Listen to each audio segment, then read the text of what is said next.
Number 10. Let's talk about the Ghostbusters remake for a second. It sucks. There, we talked about it. Now let's talk about its hate crime of a theme song. Now, this is a little more complex. Have you ever experienced what it feels like to squat balls out over a rusty bear trap or gargle pure sulfuric acid and thumbtacks for 3 minutes straight? If not, don't worry, this song will show you. Seriously, this is a worse theme song than the depressing 8 Simple Rules cover ABC was contractually obligated to play at John Ritter's funeral. Who better to pass the singing or, well, screeching torch to than Fall Out Boy? No, really, I'm asking. There's like a million better choices. It's hard to pick just one. But I really like Fall Out Boy. It's true. Besides the fact that they remind me how much of a douche I was when I was 12 years old, they just generally have some good songs. The Carpal Tunnel of Love has been one of my all-time favorite songs for so many years now. And I also really like Dance Dance, Thanks for the Memories, and that stupid-ass weird way they spell it. A little less 16 Candles, a little more Touch Me, My Songs Know What You Did in the Dark, Dead on Arrival, and quite a few more. These guys are very hit and miss, but when they hit, so there is potential here.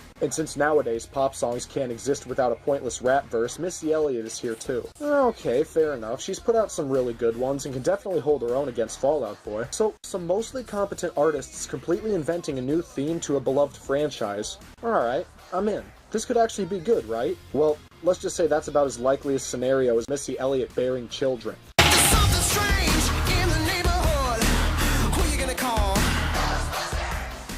Oh, so this is why all your fans listen to Panic at the Disco now. Seriously, they were on Suicide Squad, and when the album sales come in, you guys are on Suicide Watch. What happened to your credibility? You made an album called Save Rock and Roll, and what's happened since then? Lou Reed died, Twisted Sister split, Lemmy died, David Bowie died, Prince died, Miley Cyrus collabed with the Flaming Lips, and you guys headlined the theme for a scathingly unfunny box office flop that left theaters in less than 2 months with that old chick from the Alec Baldwin commercial. Great job, guys. You finally did it. You saved rock and roll. But I'm not gonna lie. In their heyday, Patrick Stump had a very unique sound in terms of his vocals. It was very high energy with an array of pitches that could change in a split second if the track called for it. It worked really well with not only their extremely upbeat pop tunes that made them a household name, but also with their slower songs and more serious rock ballads too. It's a big reason his band earned much of the success it got and why it works in general. But that's cold comfort when these days he's sounding more like a dolphin in the middle of a dentist appointment. Seriously, it sounds like he's getting fucked in the ass by whatever Pete Wentz has in place of a dick. Yes, it's true.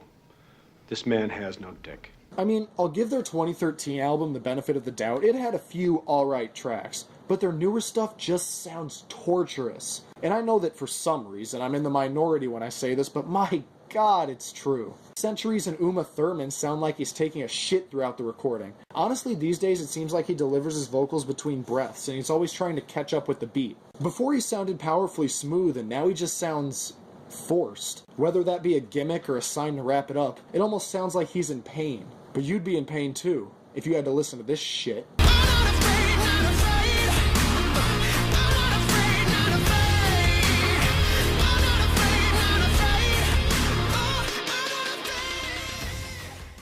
Lovely singing voice you must have. Good God, this song makes me want to turn myself into a ghost. This song is more overblown than Harold Ramis's Blood Vessels. But joking aside, this is one of the more incoherent songs from this past year, and trust me, there'll be more where that came from on this list. I mean, this just sounds like noise. A random collection of unsteady, unfocused, jarring noise. Which makes this track that much more of a missed opportunity. And not only that, but borderline disgraceful. Ghostbusters is above all a memorable franchise with a memorable theme song. Is it cheesy? Sure, but as was the time. We all know the beat, we all know the lyrics, and it stood the test of time. So, why is this song throwing drowned out bass flows, repetitive vocal noise, and overloud drum riffs at us from every direction? Shouldn't it be giving us something catchy and memorable rather than grating and easily forgettable? Like seriously, this song is a horrible, poorly marketed, vaginal disgrace to the original product. Who directed it? Paul Feig? You're seeing things running through your head. Who you gonna call? Okay, I have to question something here. If this song is claiming to be its own product, why is it repeating nearly every line from Ray Parker Jr.'s original theme throughout the entire song? I mean, Jesus. They came, they saw, they kissed his ass. The only other thing they add is the superfluous rap verse, which I'm gonna go over in a bit, and the annoying I'm not afraid lines. It's too incompatible to be a cover and too unchanged to be its own thing. Again, like that withering excuse of a movie, what does this song want us to think about it, to see it as? Just another one of the millions of versions the original theme has? They kept telling us this would be the one to redefine the franchise because this is so clearly a song that people will still remember 35 years from now. And speaking of things people don't remember from decades ago, Missy Elliott is with Fall Out Boy here, I guess so her tits can perform a cover of Sugar We're Going Down. No, she's only here because Eve had a flea market she had to perform at and Azalea Banks is busy being mentally retarded. I joke, but it's actually fitting that Missy Elliott has a part in the new Ghostbusters theme because she looks like the female Leslie Jones. But in seriousness, in a song about being afraid, no one is more perfect to have on it than Missy Elliott. She was the self-professed baddest bitch of her time, and she really earned the title. Her songs were intimidating while also being easily approachable, a combination she perfected while many other artists at the time came and went with it. So, let's see if her cred still holds up today. Ain't sleeping, I'm home alone. Nighttime, my lights on. Ooh, got me scared. Ooh, had to leave my bed.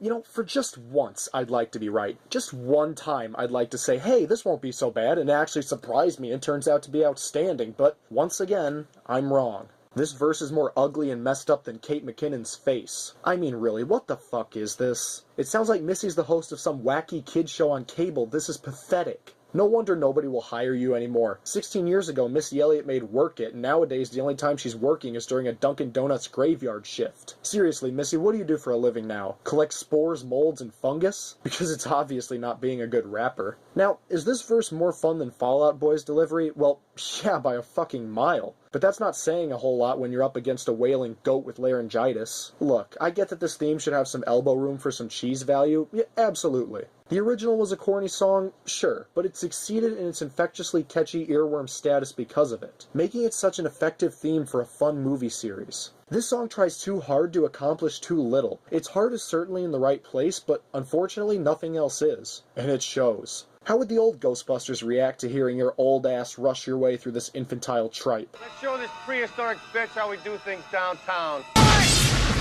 This is the kind of delivery you'd give on fucking Sesame Street. And speaking of old, manufactured and corporate puppets who are way past their prime, Fall Out Boy follows this childish schlock up with this.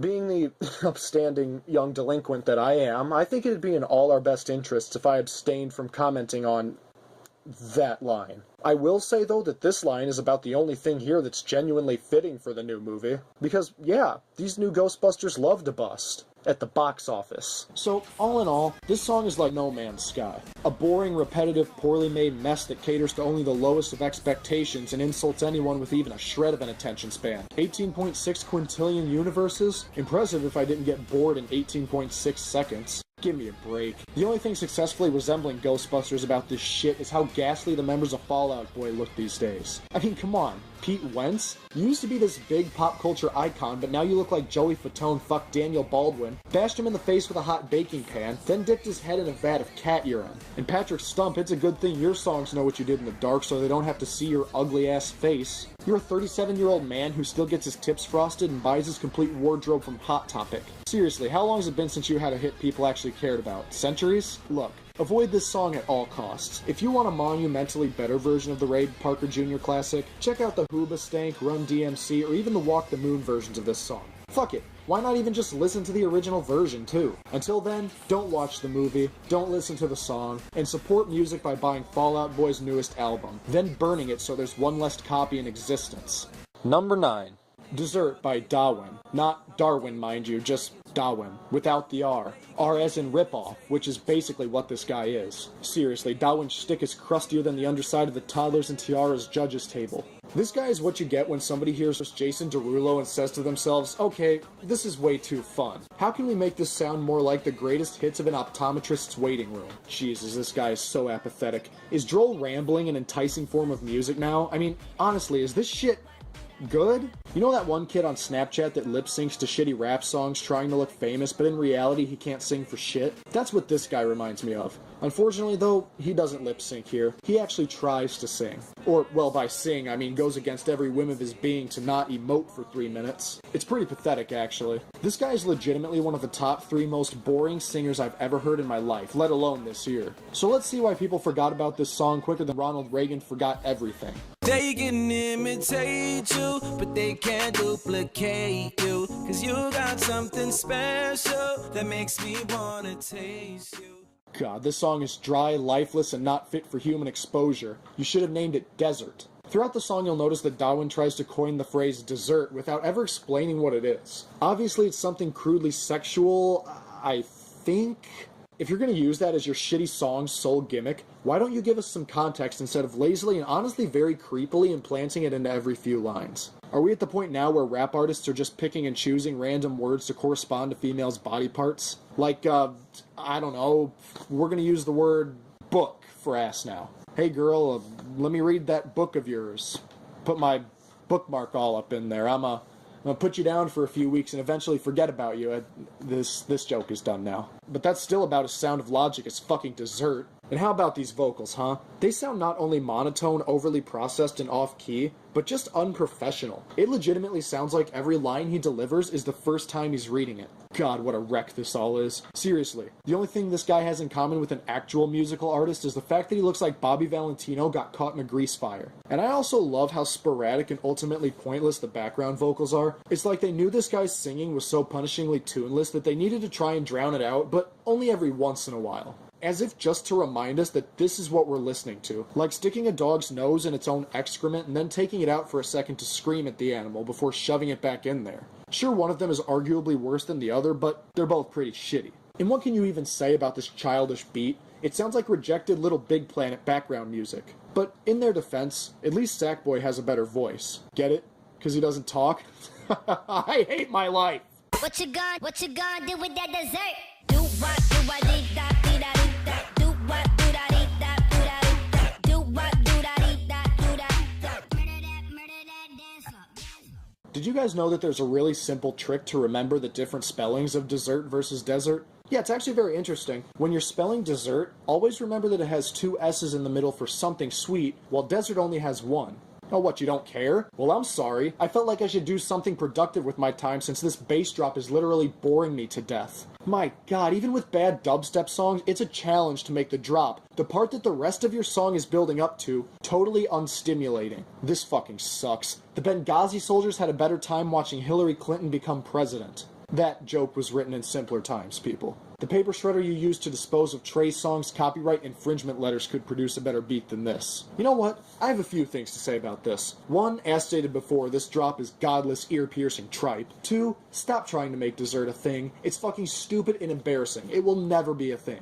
Khalees tried to make Milkshake a thing, and 12 years later, nobody remember who the hell she is. Hell, she's probably at a Steak and Shake somewhere selling milkshakes now. Three, how apparent is it that this is so clearly trying to be the next big DJ Snake-inspired beat of the year? It has this manufactured facade of life to it, and on top of that, it's just so jumbled and unremarkable to boot. But is it honestly surprising that a song so stupidly trendy and unoriginal was written by the guy who got his record deal through Vine? Which is fitting because it usually only takes about 6 seconds before you want to turn his music off. The only thing looping during his vines are the nooses around his viewers' necks. This song is so goddamn terrible. I cannot stress this enough, people. Dawen is one of those artists that it's so apparent is only doing this by the books, obnoxiously safe, formulaic dance fad wannabe because hey, it worked for hundreds of other brainless hacks who are better than me in every measure. Why not? I can do it with half the effort. Well, in terms of the people that loved this song for half a week, then secreted it from their memory banks, I guess he succeeded. I mean, do you hear any soul here? Any passion?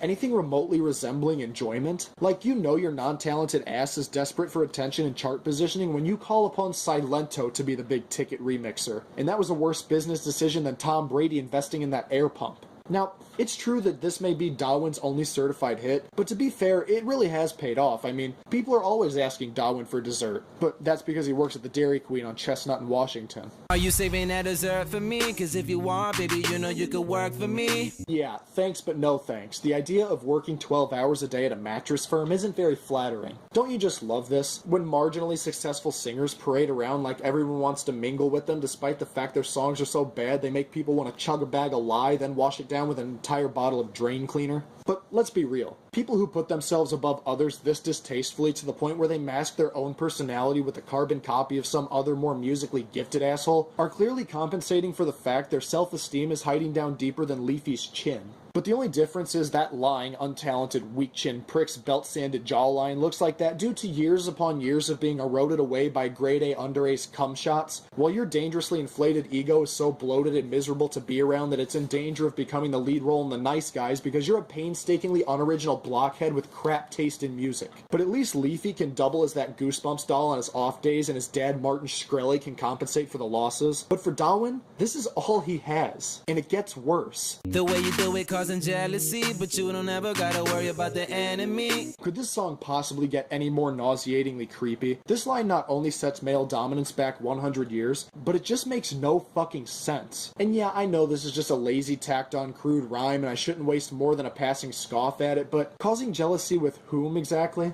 If she isn't yours yet, as stated less than 2 seconds ago, it obviously isn't other guys. Other women because they envy how she looks? Like, this song is so goddamn vague, with the singer who's so tepid and forgettable, so much so that this song isn't even passably distracting. What are you, a pimp or something? Because honestly, that's what this sounds like. No, yeah, I guess he can't be, since pimps can actually land more than one hit at a time. What's the enemy in your case, Darwin? Tax collectors? The fact that people can hear? The passage of time? Every rap artist ever's existence? No, he's an entitled rap artist, following all the rules of these types of songs without adding anything novel or untried to the formula. So the enemy to this girl is ostensibly anybody who isn't him. Yeah, don't worry about any other guy but me, even if you don't want to. Real modern-day Casanova. But what Darwin doesn't realize is that this crappy-ass song is doing the opposite of what he thinks it's doing. When women hear this song, they practically fling themselves at other guys who are driving 70 miles an hour down the highway. They try to do it like you, and they get mad cause they don't do it successfully. Huh, like the way you tried to do it like every other charting drop song before you with this, but only peaked at 68 on the Billboard Hot 100?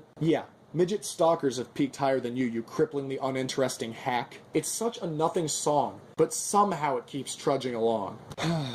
Darwin, you're like Chris Brown. And Drake.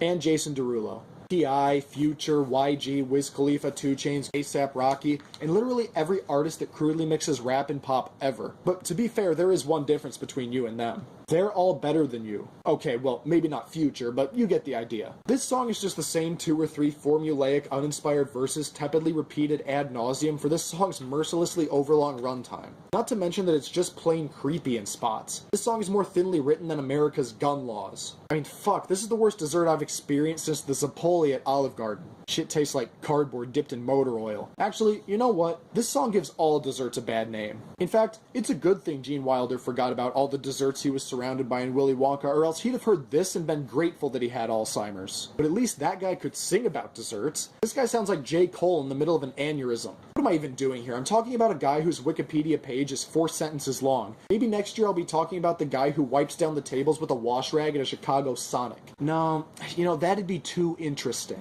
But you know what? Shame on that guy. Because while he's being paid minimum wage to throw away used trash, this guy is getting paid millions hand over fist to take that same already used trash and recycle it once again. To find a new meaning, to give it a new purpose. Thank you, Darwin. Your tenacity and unwavering virtuosity in the art of making unlistenable, mind-numbing, stomach-wrenching shit tracks that are analogous to the 3-day-old remnants of a greasy C-grade fast food joint in the inner city projects is exemplary. And I, sir, commend you for it. So while you're hard at work blowing Chance the Rapper and prepping your greatest hit album, let me just say, Darwin, you are both a hero and an inspiration to garbage and general flareless mainstream coattail riders everywhere. From the bottom of my heart to yours, Darwin, you suck. Hard. Number 8. Last year I reviewed a song about a hoodie, and this year I'm reviewing one about a sweatshirt. Stay tuned for my 2017 list where I'll be reviewing a song about a fucking fashionable neck scarf. This is one of those teeny boppers who feel like pretending to be a musician for a day that everyone shits on for a couple months then moves on from. But this one is different. Now, it's a given that these fucking travesties always manage to get popular because people can't look away from an accident. I mean, this song blew up faster than the Galaxy Note 7. But I'd rather have both my pockets drenched in scorching battery acid than accept the fact that this kid isn't just one of those one-hit-and-run proverbial ear torture porns. He's still going. And people are taking him seriously. Now, not people with half a functioning cerebellum in their skulls, of course, but he's consistently releasing them, and they're charting. And higher each time. Now, higher in Canada, of course, because those people will make cheap, rubbery macaroni, a dumb, overrated sport people only watch for the fights, and an old widow with raccoon eyes who hasn't made a listenable song since 1997 big-ticket attractions. This is a song that makes me want to commit violent, unspeakable acts against humanity. Which reminds me, let's get on to this violent, unspeakable act against humanity. Chilling with hair tie, no makeup with some sweatpants on. You know I can always be that guy. You can think about me all night long.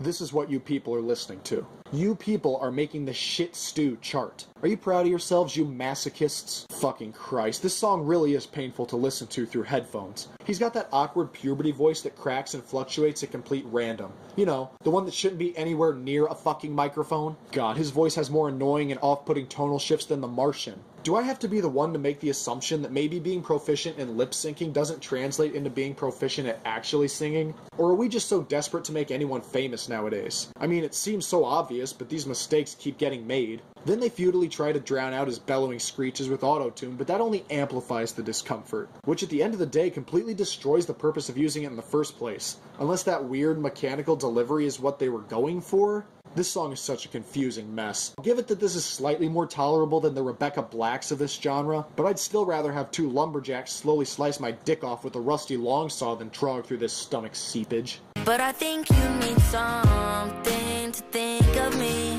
Jacob, that is a very unsubtle way to tell your girlfriend she needs a douche. Girl, you can wear my sweatshirt, 'cause you're the only one I hold, and I don't want you to be cold. Here, please hit me as hard as you can. Oh, don't you love this? Hey, I consider this relationship to be pretty serious now, and I want you to know that I mean it. So here, have a sweatshirt. Jesus, this song has more holes in it than Jerry Orbach's head. I've seen better writing on bathroom stalls and Alabama truck stops. Now, young love is undoubtedly one of the most awkward things imaginable. I was there once, believe me, I know. So, subjectively speaking, I'm obviously not the target audience for this song, but that doesn't change the fact that, again, this song is so stupid that it's actually comical. Seriously, this song made me laugh harder than Nate Parker writing the rape scenes for Birth of a Nation. Sweatshirt is definitely a stark contrast in that the writing is so stupid and cheesy that you want to chuckle, but the technical aspects are so unlistenable and boring that you want to take a nap on a busy freeway. Like, it's such a horribly rendered jumble that it's almost impressive. But the beat, oh god, the beat.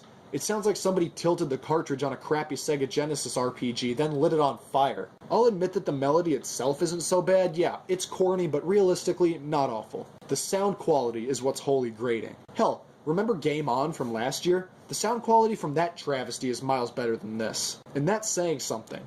Jesus, this song makes me want to strangle myself with a sweatshirt. Then you can wear my sweatshirt, and you can tell your friends we'll be together till the end. Yeah, till the end of third period. I'm sure you'll be rewording this song by recess, and hell, maybe you'll even have an album by nap time.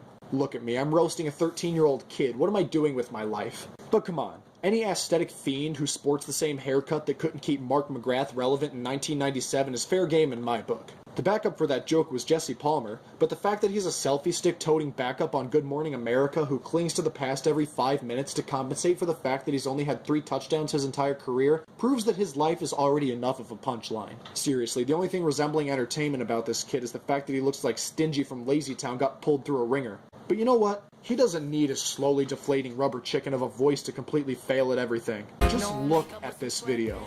Oh yeah, it's painful to watch. The only thing more poorly directed than this video was James Dean's car. And speaking of tragedies, look at this dancing, if you can even call it that. It's nightmarish. These are the moves of somebody who literally has no idea what they're doing. Like what, is pointing and taking one fucking step considered dancing now? If this isn't proof that you're just letting this kid coast off the overly bloated fame he somehow managed to achieve with his shit-ass Vine cringe fest, knowing well and good this little idiot has no other bankable talents, then I don't know what is. I mean, Christ, Gary Johnson can dance better around questions.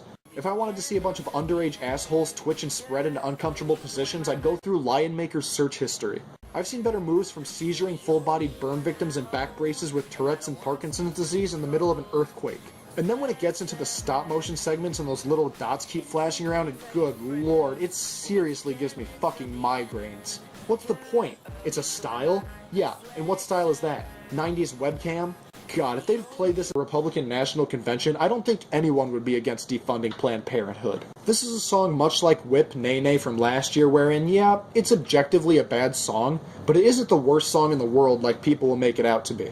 Now, at this point, I know what you're all thinking. Why didn't I put Hit or Miss on this list? Allow me to answer this as cohesively and professionally as I can after hearing Hurt his first single. Because fuck that shit, I already heard one Jacob Sartorius audible shitstorm, I'm not gonna fucking suffer through another. Suck it, bitches. Number 7. So Pink made a new song this year, guys. Isn't that exciting? For a 43-year-old? Oh, and newsflash, it's a monotonous and competently edited piece of garbage. Big shocker, right? Seriously, latter-day Pink loves making the most boring songs imaginable more than Mike Pence loves spitting on gay people. And speaking of things that got booed in a theater, this crap track was made for that unwatchable Alice in Wonderland sequel that killed Alan Rickman and made less money in a movie theater than a Scientologist at a feasible religion contest. Again, we have another one of these colorless sellout soundtrack songs that plagued 2016. Now, believe it or not, this song is worse than Heathens and Ghostbusters combined. By a long shot, actually. And the sad part is, I like Pink. Or, well, used to, anyway. Her songs may be bombastic with a repertoire of seemingly forced swearing, but that doesn't necessarily mean they're not enjoyable. Sure, I can't stand shit like So What, Stupid Girls, and Fucking Perfect, but adversely, I do enjoy Raise Your Glass, Who Knew, and Get This Party Started to an extent. But ever since 2012, while her songs weren't offensively bad per se, you can definitely tell she's starting to run her course. It's like watching Rob Dyrdek still try to rock DC's and bling to compensate for the fact that he's a sad, pathetic old man with nothing interesting to offer anymore. Or Craig Ferguson half-heartedly embarrassing himself on one of the most third-rate, degrading, obsequious snores of a game show on the face of the earth that CBS is just itching to cancel because more people would rather watch an Asian baby get shot in the face point blank than continue subjecting themselves to his unfunny, tired dog shit on late night. But even then, they at least replaced him with the epitome of fake, fat, pandering, ear-stabbingly obnoxious, candy-hoarding, painfully laugh-free non-comedians the next year. Here, someone could replace Pink with the sound of a car door squeaking for 4 minutes and it would be more stimulating than this barrage of boring bullshit. I know that I'm running out of time. I want it all. And I'm wishing they stop trying to turn me off. I want it all.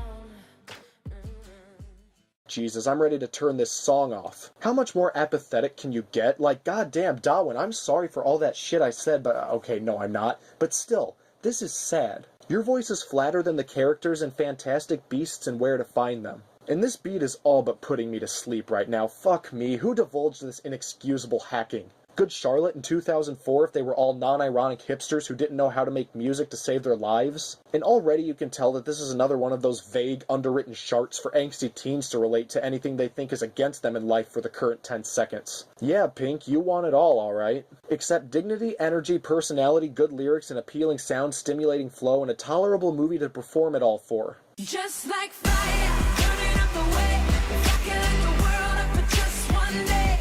Watch this madness, colorful charade. No one can be just like me anyway. Okay, where do I even begin here? Well, 1, what the fuck does this mean? Seriously, I get that this is a complete corporate fucking shill, as is that bastardization of a movie no one asked for, so it can't be totally well written, but this entire goddamn song is empty metaphors and by-the-books pop cliches. Like, right now, there's probably a confused group of arsonists listening right now wondering if this song was written for them. 2, am I the only one that thinks maybe Pink wasn't the right choice for this? Her voice is just so plain here, and this track is practically begging to be delivered with more energy. I mean, really, Pink's enthusiasm is less convincing than Johnny Depp's performance. At this point, we ought to just change the exclamation point in her name with those 3 dots that indicate some form of slowdown. 3, this beat isn't so much an actual beat as it is a thin excuse to mix up a bunch of random silly noises together for 4 merciless minutes. Poof, but that's not even the worst of it. Look, I came here to run it, just cause nobody's done it. Y'all don't think I can run it, but look, I've been here, I've done it.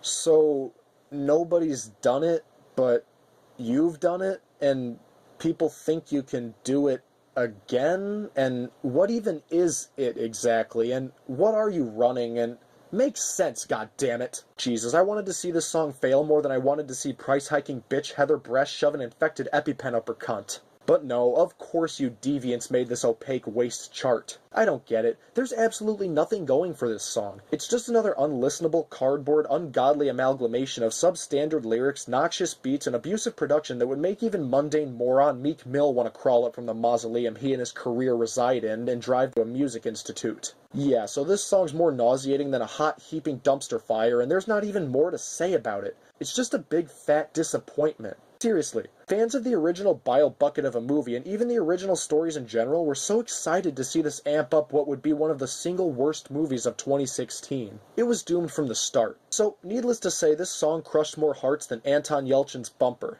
But you know what never had a chance to begin with? Number 6. Really Really by Kevin Gates. And as you can probably imagine, this song really sucks. I mean, how can one describe the musical stylings of Kevin Gates? Well, just imagine if Lil Wayne had no teeth, a shittier act, and was constantly choking on a Pez dispenser. Kevin Gates is another one of those overrated, clenched teeth rappers with monotonous flows and store-bought lyrics who somehow always manages to receive critical acclaim.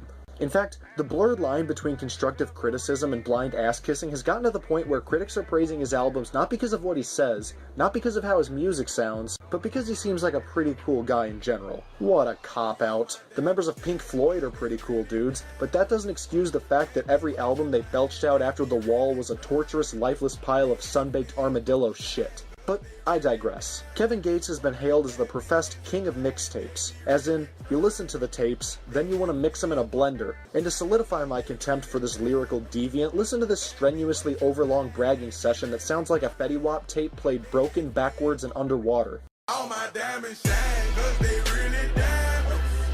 Bad bitches in line, they be really trying. They ask me if I'm high, I say really. Got money on my mind, I say really. Gaudy jewelry, used up skanks, marijuana, and money. You literally just used the 4 biggest rap cliches in the first 4 lines. And don't worry, Kevin has many more stock tropes up his sleeves because that's about 95% of this threadbare piece of shit. Seriously, you've ripped through more colorless lines than Corey Ames' coke pipe. Oh, and this is our chorus, by the way. Yeah, this is what we wait the entire rest of the song for. Real exciting, isn't it? Christ, I haven't been this bored since I sat through that stupid-ass, pointless Jason Bourne cash grab. Seriously, the most exciting part of that ignominious drag was when the person 3 rows ahead of me dropped their popcorn. And like the performances in that movie, this song is also lifeless, dull, nearly incomprehensible, and just plain unenthusiastic. This is a song that is slogging on purpose. The way the vocals just kind of fizzle out is the clear intent of Kent Jones and not just some poor production choice. But don't get me wrong, the production here is god-awful too. The fucking Columbine shootings had cleaner production than this. So, we know this song is about as riveting as an old person shitting themselves halfway through a game of cribbage, so now let's move on to some of the witless lines Mr. Gates has to offer. Make 'em believe, I made 'em believe. A lyrical songwriter and he could sing. Oh, no. You sound like a stoma fucked one of those 99-cent auto-tune apps. Internal decapitation would literally be more appealing than listening to your boring robotic delivery any day. Bringing in money like raking in leaves. I was just trying to get paper to sneeze. Achoo! That was a blessing. Okay, 1, that line was stupid. Don't act like that was witty or anything. It wasn't. It was fucking dumb. 2, you're a moderately successful artist at best that people only really started to pay attention to a few months ago. You don't have all this disposable income that you claim you do. If somebody like Snoop Dogg sang that, okay, I'll buy it. It wouldn't be any less bombastic, but whatever. The only reason you're saying it is because it's the cool thing to do. There's no believability here. If you're gonna make this big, overcooked ballad about how wealthy and profligate you are, add a little bit of yourself to it instead of just saying what everyone else has already said for years. Or else you'll come off as just another face in the crowd reusing this facade to absolute death. Already this song has no credibility. Your lies are more overblown than America's military deficits. And speaking of collateral damage, let's continue Kevin Gates declaring war on my ears. I don't look at her special.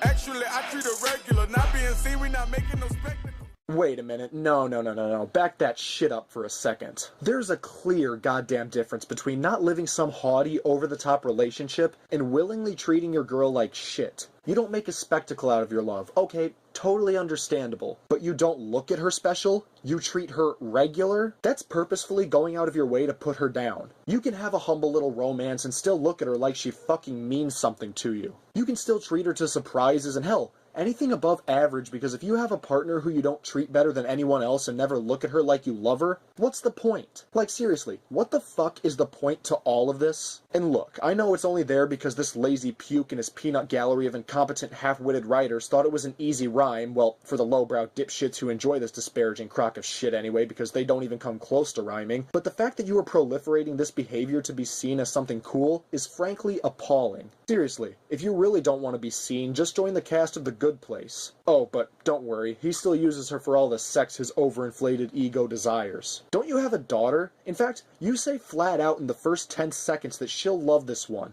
Do you really think that's something she'd enjoy hearing? Yeah, way to set an example for the kids, dumbass. Marvin Gaye's dad set a better example for his children than you. The fact that you can even get any form of a big boy relationship after spouting this childish horseshit is a scientific anomaly. Then he has the audacity to oversell himself even more to anyone desperate or mentally deficient enough to believe him at this point in laughably untrue lines like this drivel. I look like I've been ballin' 'cause I'm really ballin'. Don't make me laugh. By that I think you mean it looks like you swallowed a basketball. Seriously, the only balls you're handling are matzo balls. You're fatter than George W. Bush's wallet after 9/11. You look like Sean Kingston's open casket funeral held at an old country buffet. You're like Rick Ross with lupus, rickets, and dressed up as a Family Dollar cashier. Those would be some more honest lines. Why don't you try this one on for size, you untalented knuckle dragger? I look like Ruben Studdard fucked a roadmap, and my unimaginative cliche lists I call songs make people want to cannonball out the window of a 10-story high-rise. Now, I'm not exaggerating when I say that 95% of the lines in this song are as vapid and contradictory, if not more vapid and contradictory than that previous one. So it would be impossible to go over every single one. You know, we'd be here for hours. I think those lines are idiotic enough to suffice, and they'll have to be, because if I have to sit through another one of those stomach-churning, horribly written, unoriginal lines again, I'm gonna throw up harder than any Chipotle customer ever. I'm going to throw up harder than Tom Hardy whenever he looks in the mirror. I'm going to throw up harder than Taylor Swift before she goes on stage. Ugh. Yeah, that one'll work. You know, I find it so ironic that this album is named after the Islamic word Islah, which means to make better, even though this is one of the worst abominations I've heard all year. But in retrospect, I guess it does make sense after all. You converted to Islam, made this bomb, and the 72 virgins you got were your fans. This song is such a horrible attack on humanity that it premiered on the 7 o'clock slot of Al Jazeera behind the car bombing and decapitation videos. This is such a despicable track. In its abhorrent vocals, humdrum beat, laundry lists of tired rap tropes, deplorable subject matter, and all in all it sucks more than Shane Dawson in a VidCon bathroom. Not to mention it's filled with more lies and inconsistencies than Donald Trump's tax returns. But like the worst of them, we can only go deeper down the Kevin Gates of hell. We're only halfway through this list and already I want to stab myself in the jugular with a broken car jack. And trust me, after you hear this next song, you will too.